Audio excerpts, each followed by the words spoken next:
UCF Baseball might be facing a big scandal, as they have been accused by a former player of altering their bats, which can lead to an unfair competitive advantage. So let's take a look at what the head coach said about this situation. Have you had to make any disciplinary action with any Yeah. current players? Yeah, I have, definitely. We've handled it and we've moved on. While head coach Greg Lovelady has denied these allegations, there was still disciplinary action given to at least one player on the team, which ended up being a 2-game suspension. And all of this means that there is some validity to this allegation. Furthermore, throughout the interview, the coach is seen tiptoeing around questions like when he was asked if they altered bats, and his response was definitely interesting. There's a lot of layers into that, so I just don't really want to get into all of it.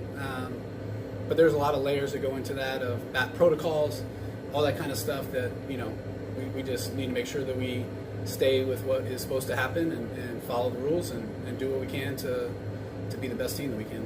The NCAA is pretty straightforward with what is and isn't allowed, so not giving a clear answer leads me to believe that there is something fishy going on. The standard NCAA protocol for bat testing has 3 parts. First is the visual inspection, which is to make sure that there are no flat spots, cracks, and just the bat looks all around right. Second is the ring test, which is to confirm that the bat is the correct size and the circumference is legal. And lastly is the compression test, where a machine tests how much a bat compresses, which signifies how much pop a bat can have. If a bat passes all 3 tests, then a non-removable sticker will be applied to it above the handle. Well, while all 3 tests are relatively objective, somehow UCF and potentially other teams have manipulated the regulation in order to gain an unfair advantage. So how could this be done, you might be asking? Well, first off, what happens after the bat gets tested for a game or series can come into question. While the bats are tested at some point before the first game of the series, they can be altered between the time of the test and the start of the game, especially if it's a weekend series, since the bats are usually tested only once. So it gives a lot of time for something unsavory to happen. Also, going back to the stickers, while the rules state that they are non-removable, for the first renditions this was definitely not the case, with the adhesive being a major problem. While I don't know if things have gotten much better, they were pretty easy to remove from a bat without damage to the sticker, and would occasionally just accidentally fall off during a game, especially if there was unfavorable weather.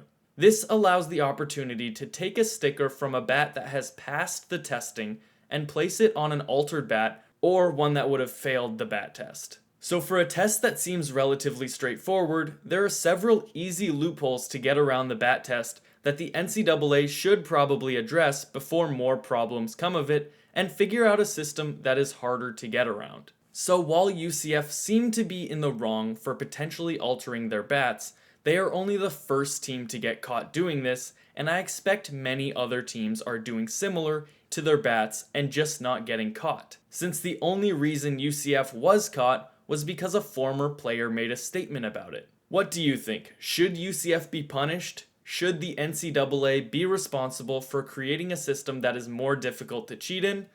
Let me know in the comments below.